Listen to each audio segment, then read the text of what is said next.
Meiko here and just be really aggressive. But again, we talked about it. Match the picks. Go for the correct matchups that you've got. So they have the priority pick in Tristana. And now for pretty much the rest of the draft, they should be able to go for counter picks, except for maybe their pick number 4. I'm expecting to see Kai'Sa on the side of eStar. It's that typical trade that we mentioned before, though that could be an option. It's not seen as often without Thresh. Usually you want to be able to have that weak side to bot lane, but they opt into the matchup. They grab this Jinx, and I was about to say, I want to see what they pair up with it. So this is a really, really good matchup for Jinx because Flame Chompers ruin Tristana. You can't jump over the Flame Chompers. They will stun you mid-air. It sucks. It really, really sucks for Tristana. If Rat can play it correctly, it's a great matchup for Jinx. However, Flame Chompers do take a second to activate, so you have to kind of preemptively throw them. So a lot of the onus is still on Viper to play the matchup correctly to be able to avoid those Flame Chompers. And with alongside a Rell, in terms of this lane matchup, it's much harder than it was last game for EDG, but you still have this huge carry potential. And if Jiejie does move down and interact with that lane, there's still a huge amount of snowball potential. Like, if this Tristana gets ahead, Viper can still take over the game. Now to the mid lane go the bans for EDG as they take this Syndra off the board. Orianna's already banned. eStar might have to respect ban the Zoe here because you can just blind pick that Zoe pretty comfortably. And I think EDG are going to leave Azir open. I have a feeling that they don't want to go for the Azir themselves, but they're going to leave it open because they'd love for eStar to play real slow on this one. And looks like that is exactly what they're doing, having banned that Jace. And eStar got to figure out whether they want to continue to ban out mid lane or, like you said, they want to be able to draft themselves that Azir. It would fit with that slow scaling composition, but if they play too slow, we saw game 1 that they fall behind too fast. So if you're the blind pick top laners banned away here with the Jace and the Gnar, obviously Renekton already taken off of the board. We'll see if they go for the top lane. I'm expecting perhaps mid lane, but I guess Sion is up, right? There's not very many matchups now that are super, super potent into him. And even the bad matchups, Flandre is still just going to be able to be a monster later on in the game. So we did see the Sett against Sion from Zoom when they were playing against RNG. So Sett, very, very good matchup into the Sion. And also can use Sion's massive health bar as a tool to get more damage on the ulti. So that's a very, very nice matchup for eStar. They will have at minimum 1 winning lane. They do have to go for the blind pick mid though. So Scout will have all of the freedom there to get himself a good matchup. They're hovering a couple different options. Curious to see if it's going to be that Azir or not. I do like that Sett pick as you were kind of talking about and what it helps out with the team. And it's something that 369 played as well. They were able to play it, as you mentioned, where it's been a pretty confident pick into the Sion and being able to help them out. But there are a couple different options. Seraphine does seem to be the one they want to default to. So eStar drafting around Rat. We talked about this in game number 1, how Rat was really their premier carry. And EDG just dived him over and over and over again. Now Irma goes for the Seraphine. They're going even harder on Rat being the carry with this Jinx Seraphine combo. Obviously Seraphine being mid there. It's not Jinx Seraphine in the bot lane, but that being the carry combo. Scout goes for this skirmisher. Again, lots of early aggression, lots of skirmishing potential on the side of EDG. Expect them to be playing early on in the game and trying to get ahead of the game before this Seraphine really can come online. And, you know, Sylas is one of these picks that we've been seeing slowly work his way into the meta on 11.4, 11.5, especially with that Everfrost, to be able to provide a bit of utility for the team. Since if you look at what they already have an AP threat in Lillia. You got the AD for Viper, you have more skirmish potential, as you were alluding to, and the fact that eStar wants to be able to get towards more of a team fight front to back again, it's going to be difficult for them to survive. It's kind of a weird composition from eStar, honestly. This is not what I would usually expect from them, but I'm kind of interested to see how it works, especially this Udyr Seraphine 2v2. Like, you have an insane amount of sustain. If they're focusing on Udyr in that kind of 2v2, it's going to be very difficult for them to ever get a kill. So there are advantages you can find there, especially if we see something like an invade that we got to see in game number 1 from eStar, these kind of things. If you can try and get Hacker ahead, maybe that's an option that they could play through a Hacker and then try and transition that lead into the bottom side as well. that could be a huge win condition for the side of eStar. But I do feel like, generally speaking, this should be EDG across the board. They have a great mid matchup. They have a really fantastic setup for their jungler. And let's be honest, both teams looking towards the bottom lane. We could have some dives either side. That is a Predator Lillia coming in from Jiejie as well. Not necessarily something you see too often as we load up into Game 2 between EDG and eStar 1-0, favoring the number 2 team in the moment in the LPL. They'd like to be able to continue a win streak as they've all got the group in the bot lane, and they've caught out Viper for first blood.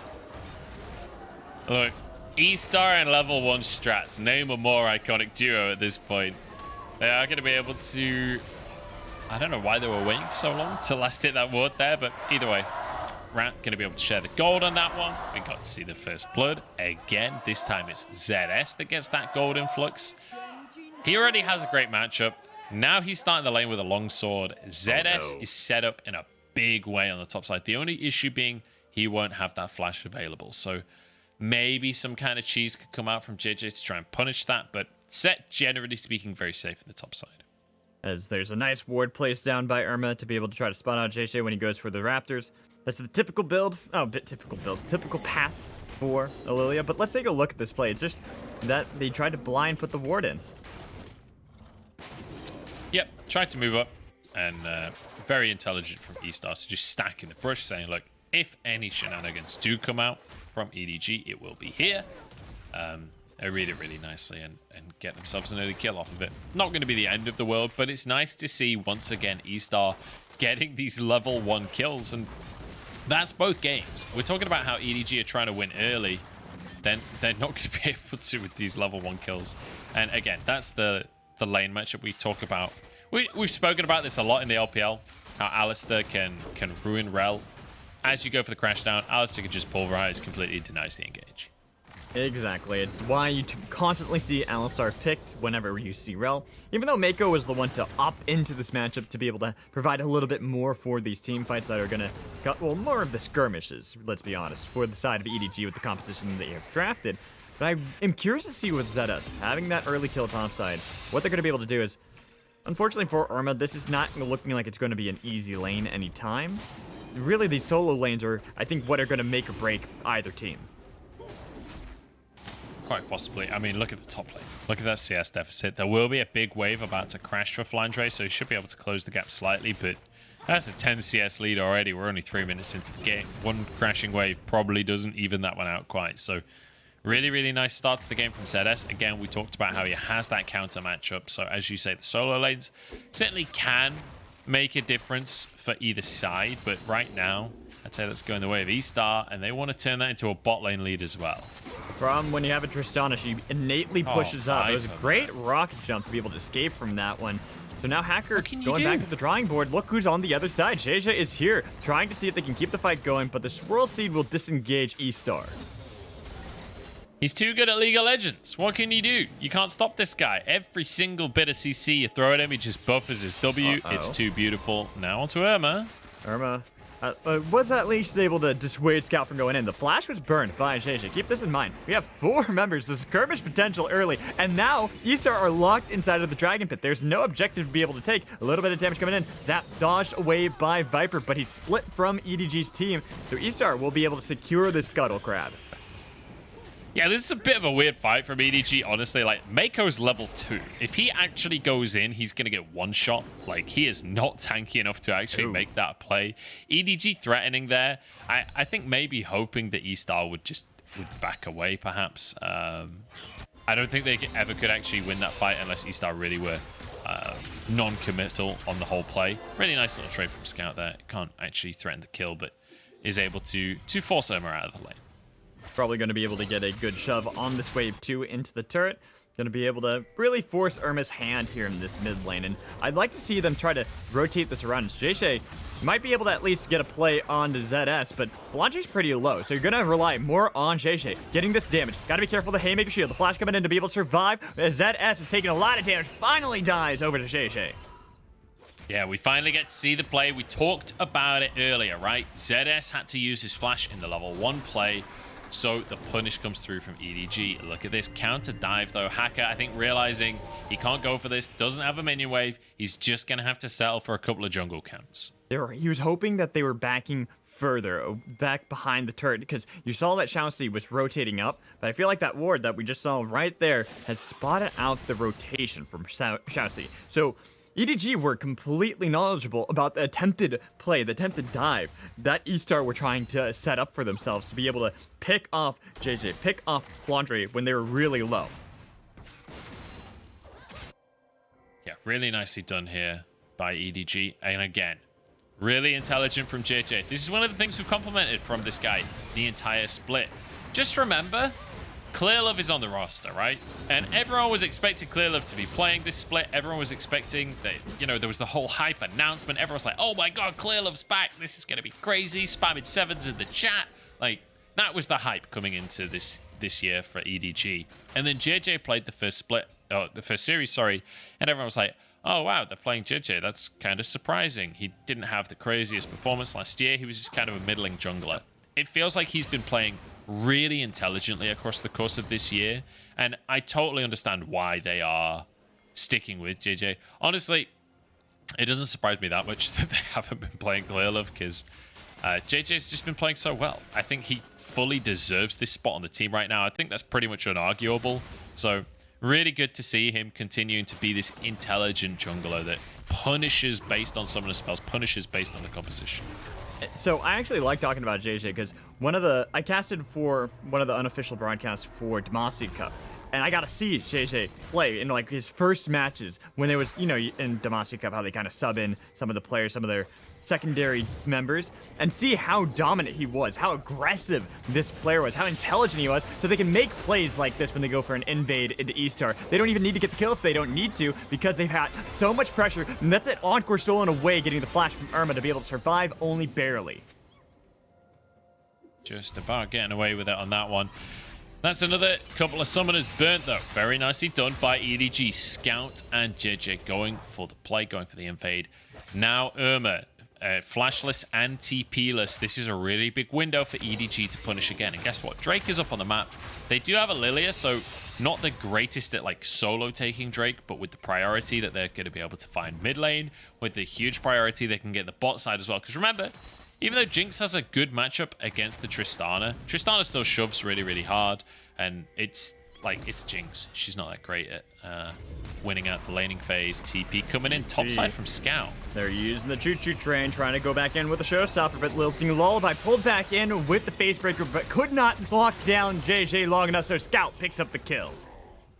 We talked about the TP advantage from Scout. I thought he was going to use it to get CS, but he's using it to get kills. We talked about how this top lane matchup was in advantage for ZS, but it doesn't matter about the matchup if you've got your entire team coming up towards that top lane. Jiejie now repeat ganking in the top side and Scout TPing to guarantee a successful play. Herald is on the map, and that could be an option now for EDG off of Jiejie's reset. And these wards from EDG are blowing my mind. Again, spotting out ShiauC on that rotation up top, so they send Meiko to be able to answer that. And even topside, look at where Flandre's playing. He can play so far back. This means that Viper can feel a little bit more aggressive in the bot lane. Everything is working out so well for EDG. Scout's going to engage, though. They want to fight. Dolan, Unbreakable Will. Nice knockback coming in from ShiauC as Meiko takes a little bit of damage on the other side. They're able to get rid of eStar from their own jungle, secure a bit of that vision once more away from eStar, but really, they don't even need these fights. These skirmishes are working out perfectly. It's enough to push back eStar every time. Yeah, it's all about control and fighting for vision right now. What they're doing is they're moving into the jungle to get deep wards. They're not really committing to the fights. If eStar stay, yeah, they'll take the kill, but ultimately what they're actually trying to do is buy themselves space so they can then retreat onto this Herald. They have vision, they have control, they've used all of the resources that eStar have. And now eStar, you can see pinging towards the Drake. They would like to trade this one, but it's difficult for them because look where Meiko is. He's in the mid lane, helping Scout grab priority. You can see Viper off the back of a reset is moving straight over there. So if a fight happens, Jiejie can run straight over to the Drake, and they already have a stronger AD carry. Viper is going to be ahead of Rat at that point, who Rat is only just recalling. So now EDG off of tempo can go straight towards the Drake if they want, or Jiejie can punish on the top side. They don't have to go for the Drake. No. They just deny any window for eStar to take the Drake. eStar had that little window, pretty much frame perfect if they wanted to be able to get that dragon, and it is a hard read, as you were talking about. They saw Meiko mid. They had no idea where Viper is. They knew that EDG could easily rotate, so they decided to back off. And honestly, it's hard to even say that that was a bad move from them. They don't know if they can get punished, but unfortunately now, they've lost anything that they had on the map. They have no control. Look at how barren it is around that dragon. There is no vision for the side of eStar. I'd say it was more barren towards the top side.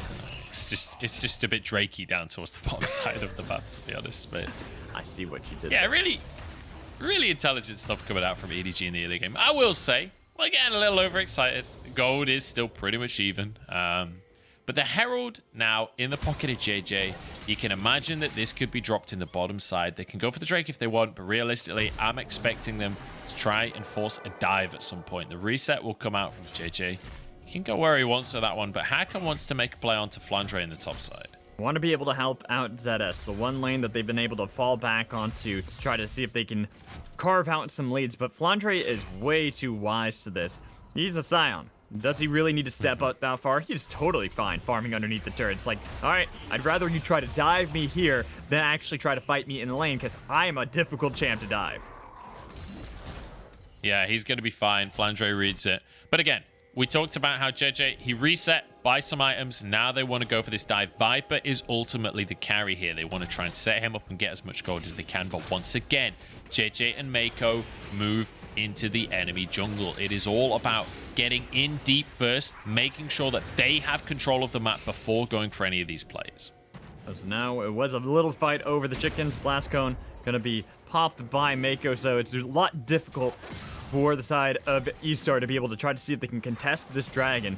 Even though the gold is even, they might be able to have a flank coming in from ZS, but it's going to be the rocket jump away from Viper to try to get a little bit of distance from eStar. Not really wanting to start off anything just yet. They've got the dragon slightly pulled out of the pit, but it's all about waiting. They were waiting to see if eStar are going to play into their hands. They've got a little bit of stun, but look at Meiko with the Magnet Storm into the backline. So much damage coming in. They're trying to see if they can take down at least the jungler. He's asleep, pushed back, still alive. ShiauC absorbing so much pressure from the team. Finally, he dies, but they got Hacker out alive, even though it is going to be the loss of the dragon. Why pick Seraphine when you can just have Seraphine's ult anyway? It's beautiful from Scout. Takes the encore, hits 3 people in the fight, and that CC alone wins the fight for EDG. Really nicely done, really intelligently played again from EDG. Much slower paced game from them, but being able to play around what eStar are strong at. They're managing to out-skirmish. Jiejie is building himself a bit of a lead here with the couple of kills and the assist. He got the Herald first, now he's got a Drake, and he can go and slam that Herald in the bot lane. Going to be able to give a lot of gold over to Viper as well. This is what you want to see for EDG. Keep getting Tristana into this great position to keep scaling into the mid game, into the late game if you have to get that far. But really, for EDG, now they have a lot more priority to be able to work with this skirmish potential. Yeah, so let's take another look at the actual fight, because you can see Scout has the encore right from the start, and that he's literally just waiting for everyone on eStar to line up, and then they try and leave through Tri-Brush. They line up beautifully for him. Rat has to use the cleanse, gets out with his life. Hacker barely gets away. Viper actually saved him there with the Buster shot, but ultimately, you're still happy with that one. The jungle is forced away. It sets up for the Drake, and again, you can just drop the Herald in the bottom side. So very nicely done. Now, you talked quickly about scaling there and how EDG don't want to make it to the late game, but I want to point something out in this game where they haven't drafted quite in the same way as they did in game number 1. You have this Sion in the top side, and Tristana ultimately, while she is a lane bully, also scales exceptionally well. She's still a crit 80 carry. Her passive means that she has longer range the higher level she is, so Tristana has always been one of these late game hyper carries. If you get to that point in the game, she still very much ticks that box. Not quite to the same extent that Jinx does, but the thing is, like, Scout is never going to fall off on this Sylas. He's going to be able to take that encore, which is a huge team fight ability. With that, on top of Jiejie being able to sleep the enemy team, because Jiejie on this Lillia has been exceptional this split. It feels like the late game team fighting is still pretty damn great for EDG. So it doesn't feel like they get to a point and just suddenly fall off of a cliff. True. Yeah, very true. It's always that insurance when you have a Tristana to be able to scale. Plus, like you mentioned, it's not like anyone really falls off on EDG. They're all really scary threats, no matter what stage of the game they're in. Yeah. And while eStar, they struggle in the mid game. It's not like they have this composition that's going to be able to really hold and combat evenly against EDG, even if they are dead even in gold when it comes to the 20-minute fights. Here's the big problem for eStar, right? And this is a consistent problem recently, not for eStar, but just with compositions in general. We've seen a few of these one carry compositions where Seraphine is mid. The problem is you have an AD jungler, it's Udyr, right? He does a lot of magic damage, but he's not going to be an AP threat in a significant way. You have a Seraphine who's building pure support, so she's not really that big of an AP threat. She does a bit of damage, but she ain't getting through a Sion, right? Nobody's getting through this Sion. Sion can just sit there. Flandre can build like 19 Thorn Mails, just sit there on 12,000 armor, and just look at them like, what are you going to do about it? And guess what? Infernal Drake first, Ocean Drake second. It's very possible that this is going to be a Mountain Rift. And if that happens, if Flandre gets himself a couple of Mountain Drakes, there's just no universe where this eStar composition gets through him. It's almost worse than seeing that Cho'Gath that we saw on Zoom, where it was just this big old monster. Instead, it's going to be Sion, this big old train that just bulldozes anybody who's in front of him, and you can't even touch him because he's so tanky. It's always crazy to see that kind of composition, because right now, ShiauC is chasing down Meiko, but I like that Meiko is waiting that entire time to wait to see if ShiauC was going to go for the headbutt, since you can get that stun immediately from it. Yeah, so one of the interesting things about the Rell Alistar matchup is, you know, on paper, it's very Alistar favored, right? Because you can pulverize the headbutt. Sorry, wait, hang on. You can pulverize the crash down, deny the engage. But one thing that's kind of been discovered as this matchup has been played out. Hang on, we've got to play mid. No, look at this. They've locked down poor Irma for so long. Barely was able to get the encore out. Or Irma. That's what you get for having a grandma name. Goes down in the mid lane, and that'll be Jiejie going over towards the Herald as well. I want to quickly finish my point about the matchup between Alistar and Rell, because I just think it's interesting, and I like talking about interesting things. So, yeah, headbutt on the crash down can deny, or pulverize on the crash down can deny the engages from Rell early on. But later on, what you can also do is, because the, I forget the name of the ability, but the stun from Rell is instant, right? The animation is like literally 0.1 second. You can deny the headbutt and pulverize. You can deny that combo and stop Alistar having that hardcore engage that he usually looks for. It's right there, bot lane. Meiko takes a lot of damage. Rocket, unfortunately, already used by Rat, so not going to be able to find that execute onto Meiko. Yeah, really, really nice little fancy footwork there from Meiko. Had his flash, didn't even need to use it. Didn't even break a sweat.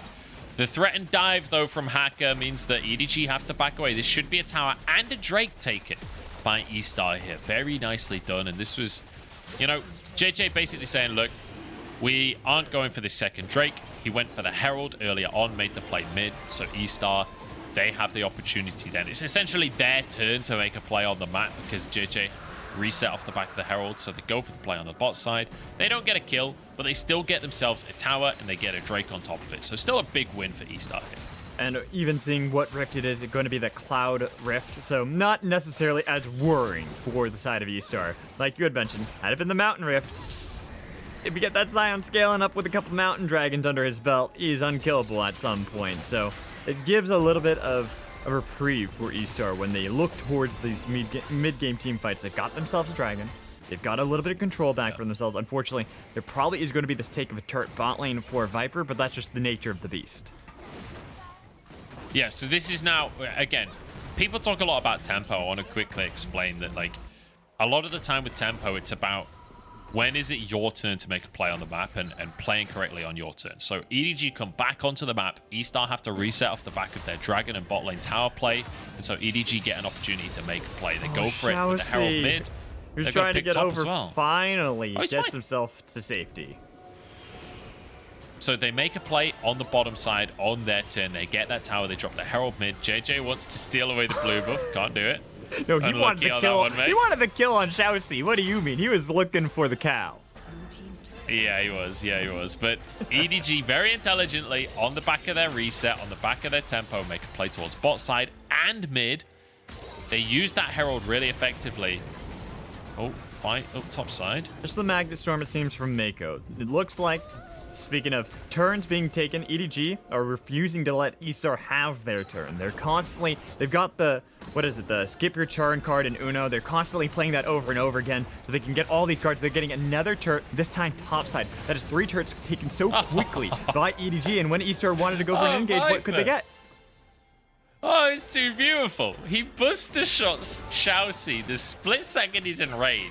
So ShiauC gets the dash off the headbutt, but is buster shotted over the wall before he can even complete the pulverize. It's too beautiful. Look at the TP coming in from ZS. I want to see who he's going to target. Flandre is here to try to see if he can protect. Going to get the listening lullaby onto 2 members. An encore busted out by Scout. Hacker flashing over the wall, but Seraphine is gone, and ShiauC is now taking a lot of damage. Trying to see if he can get ZS to be able to get the kill on a Viper. They do that, but look at Scout this entire time, chasing down this backline, fighting against 2 members, and he is not afraid. Dodging away from the rocket to be able to get the solo kill into 2v1. Hacker trying to get away. The flash in with the Everfrost for a double kill out of Scout.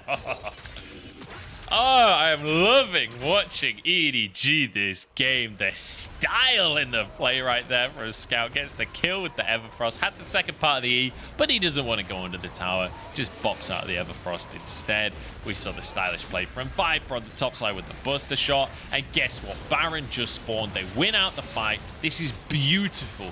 Beautiful fighting from EDG. And even though it was 5v5, it wasn't really a proper team fight, right? When we look at how the teams were positioned, this was very, very spread out. It was like multiple skirmishes. And guess what? That is exactly what Sylas wants. That is Sylas's dream fight, when he can just be dashing around in these skirmishes and using his kit to maximum effectiveness. So when you look at the way EDG play this early, the encore coming through onto 3 people is beautiful from Scout. And then he's like, okay, ShiauC is a non-threat. Flandre can deal with him. I can bully these 2 players out of the fight. Means that my team has the man advantage on the rest of the fight. Manages to sidestep the rocket. Gets the play out, which is just beautiful on the chain lash with the Zhonya's there. And he's able to get the Everfrost, which apparently doesn't show in replays. Hey, you know what? We know what happened. It's our little secret here that we let everyone else know. And now you see that EDG, with a Baron in their pocket, 4,000, almost 5,000 gold over eStar here 23 minutes into the game. It might have taken a little bit longer for them to be able to have this skirmish capability come online. But once it did, it's been rough for the side of eStar, and honestly, it might be rough still. Even though they got the encore onto Meiko, look at the train, looking for Irma, choo-choo. At least they had the grenades to be able to keep EDG at bay. Yeah, able to stop them. These flame chompers are actually going to be really valuable, right? You could stop Tristana, you could stop Sion, you could stop Rell. Like, just deny those engages of the flame chompers. This is one of the values of Jinx as a pick, is the kind of zone control that she offers. But you could see the items coming through. eStar are getting to a point where in a 5v5 they can start to look strong. 2 items on Jinx, 2 items on Irma as well, denying healing from the side of Scout. It's possible for eStar to win fights, but they are really far behind in gold. Oh, well, Scout might have gone a little bit too far on this one. The Everfrost was able to get a huge root, but he's still alive somehow, dodging over the wall to be able to escape from eStar, barely holding on. When does, oh, there's no rocket for Fat Rat. He can't actually chase it down any further. As mid lane, the tier 2 is taken pretty easily by EDG, but they gotta be careful. eStar want to be able to continue this fight, getting the stun onto Flandre, but he is tanky. It is difficult to be able to get through him really quickly. You can see that even ZS wants to be able to have that fight work out, but it just can't. I love how they all get away with that one. This is going to be a dragon bought for EDG, and again, we keep on seeing this where EDG play further up the map before Herald or Dragon. They buy themselves a ton of space and then on the retreat grab themselves the neutral objective. Really nicely done from EDG. But as this replay comes in, I want to point out that Scout is able to take the Unbreakable Will. I think this is one of the most underrated ultimates that Sylas can take. I think it adds so much value. The reason that you're picking Sylas a lot of the time is not actually for the ulti. That's the most obvious thing about Sylas, but actually you're much more about the brawling, right? The abilities that you bring to the skirmish. With the Unbreakable Will, you essentially just buy yourself a ton of time in these fights. You become so tanky, and it's like having that, you know, everyone knows how tanky Alistar, right, is. imagine having that, but you're Sylas, and you also do a ton of damage, and you're also throwing out Everfrost, and you're also having a Zhonya's to buy more time after the fact. Like, it's such an undervalued ultimate on Sylas. It buys you so much space in these fights. That's why I always call Sylas the pseudo tank, someone who's way tankier than you really rightfully should be. Other people would call it a bruiser, but it feels so weird because how he functions, how much damage he's able to provide in these fights. And you can see now that he's still in that encore, the rest of eStar don't want to come anywhere close to him. Yeah, he's more like a drain tank, right, rather than a bruiser, where it's less about him being tanky and it's more about him being able to get a lot of health back in the fights and buy time with Zhonya's to get another rotation of spells off. So tank is not necessarily the right word. Even drain tank isn't really the right word, but that's right. Yeah, I get where you're coming from with that one.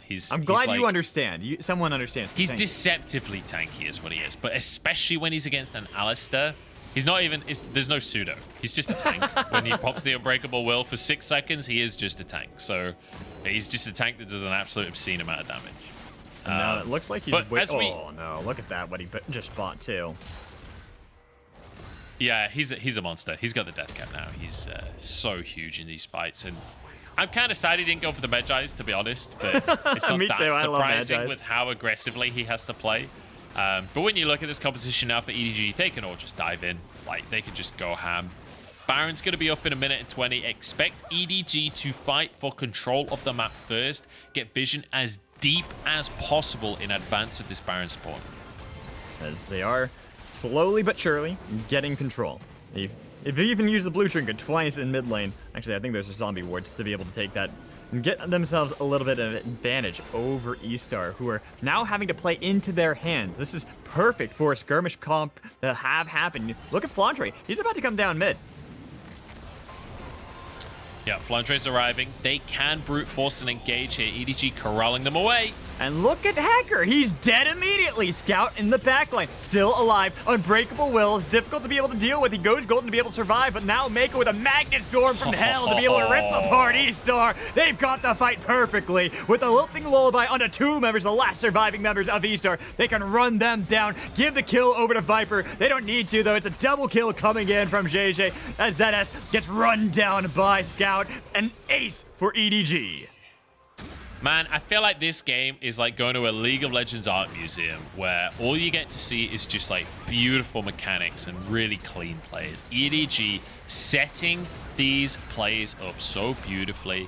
An incredible flank coming out from Meiko. The TP flank to start it off from Scout to start that play. Again, the Unbreakable Will used so beautifully to buy time. They're just going to end the game. They're going to end the game, and think about that. Hacker died at the very beginning, was able to respawn, because that's how long drawn out the fight was, and EDG don't even care. They're just going to end the game, get the 2-0 sweep over eStar that everyone expected. Everyone expected it, but that was lovely to watch. That see them being able to build up this pace for themselves, because again, this is a team that has been playing slow across the course of the year, now drafting a little bit more aggressively. I want to see them pull out these kind of drafts against some of the top teams where they have lane opponents that are really going to challenge them and really going to show them, because obviously ZS looked good today, but generally across the board eStar lacking a little bit in the laning phases. So felt really good to see them abusing that. And we talked about how even in the late game, I feel like EDG's comp was going to be better just because of the sheer AD damage from the side of eStar was easy to play around. But EDG never need to lean towards that. They didn't have to go towards the late game because they just dominated throughout the early. Exactly, and it's just an interesting style, and I gotta praise eStar at least a little bit. Like, getting the kill on to Viper 2 times in a row, they were able to get first blood on some cheesy plays, and it's nice to see them at least attempting these kind of things. But when it goes to the future for eStar, when it goes to summer, definitely showing up some of these draft weaknesses where their lanes also seem to be a little bit less of that priority that they're really focusing on. But gotta still praise EDG. You can see that it was pretty even for a while. Even though EDG were constantly the ones maintaining tempo, the gold had stayed even until finally the skirmishes came online. Yeah, and the Sylas from Scout, you can see the damage he did. It's beautiful to see. I think whenever you're playing a composition that wants to fight early already, and you're against an Alistar, Sylas is just the perfect pick. It feels so good. having that ulti to be able to just stay in those fights forever and just throw your abilities out and just wail on the enemy AD carry, there's very little Rat can do in those kind of situations.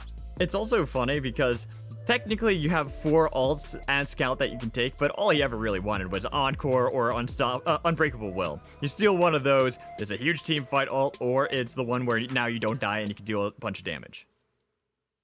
Yeah, the only other option there, I think, being the Jinx ult as well. Being able to just get a massive AoE execute that if you use it point blank is pretty impossible to miss. That then scales with AP because you're Sylas. That's pretty good too. But to be fair, they never really needed the extra damage, right? He had plenty of damage to work with, so the sustain, the tankiness, rather, that Alistar offers, definitely the trick for Scout. But again, really, really beautiful stuff from EDG. Reading what eStar want to do in the early game, playing effectively around it. And it felt like this time it was much more about playing opposite to eStar as opposed to matching the plays. So it feels nice that EDG are going into these series, assessing what the enemy wants to do and creatively deciding how to play out the game according to that. So you and I are already theorizing that we're thinking the MVP is going to be Scout. But I want to actually pose not a difficult question, but a challenging one. Outside of Scout, who would you choose on EDG that could be an MVP candidate for that game too? Jiejie. I think Jiejie is the secondary candidate for me because I think, again, really, really intelligent jungler, but this Lillia has been amazing for him. I think him and maybe Wei as well have been 2 of the highlight Lillias in the league. I think the way that he plays around the map, the way that he reads the map and sets up for these objectives, like, again, I'm talking about the way that EDG move into the enemy jungle and set up deep vision way ahead of the neutral objective spawning. And it is Jiejie that leads the charge alongside Meiko every single time. Like, he's the guy that is orchestrating these plays and going and getting the setup in advance so that his laners can come over safely and help with the neutral objective. So I think the way that he controls the map is always really beautiful to see. And I think in both games today, he's looked fantastic. That he has. And like I was talking about earlier with my little anecdote of Jiejie, it was like 2019 Demacia Cup that I remember casting him for, where it was like getting a little bit of play. It wasn't like he ended up starting for the next 2020 season, but it was a good idea of giving you like this rookie player to look at. And I'm so happy to see him thriving here in 2021 as this jungler that is probably one of the best that we are seeing for spring. Yeah, I mean, this is a jungler that EDG are choosing to play over Clearlove. Right. That in of itself says a lot about Jiejie's performance this split. That alone is just like a huge promising statement for Jiejie. I think last year, him and Junjie both... I actually preferred Junjie last year in a lot of situations. But it feels like Jiejie, across the course of this year, has really, really grown as a player. And I think he grew last year as well. But like this year, he's now with some stronger laners alongside him, especially Flandre up in that top side and Viper in the AD carry position. Because I think Hope was good, but Hope wasn't really like dominating lanes. Viper is dominating lanes, you know? He has laners that are capable of winning. He has laners that are capable of playing to the late game. Feels like he has a lot more freedom to kind of spread his wings and be more of a carry himself as well when the laners are playing more late game. And this is what is so interesting about EDG. We now have seen that they don't have to just play for that late game, weak side lanes. They can play a little bit more aggressively, win lane priority. We already knew that they were intelligent. We already knew they were mechanically gifted. And now that we get to hear what the MVP is, we're not too surprised to hear that it's Scout. Yeah, I mean, we knew this was coming, right? Scout had an amazing game, 5-0-5, like 150% damage to goal ratio. I don't know what anyone expected. He had 18,000 damage or something. The next damage was 10,000. So he was always going to be like a huge part of this. He was at every fight. Like the big one for me was, I think it was the Herald fight, or it might have been the Baron fight, where he basically 3v1'd while the rest of the team won the fight. It was really beautiful to see. And the fact that he survived too, it's the stolen encores that he was able to utilize so well. It just shows the skill from this mid laner. Yeah, it really does. And also his teleport plays as well. I don't think we really gave him enough credit for the teleport flank that happened to start the final fight. But again, the encore that you talked about, and he's like, look, ShiauC's basically already dead. My team's got that. It's only ZS over there.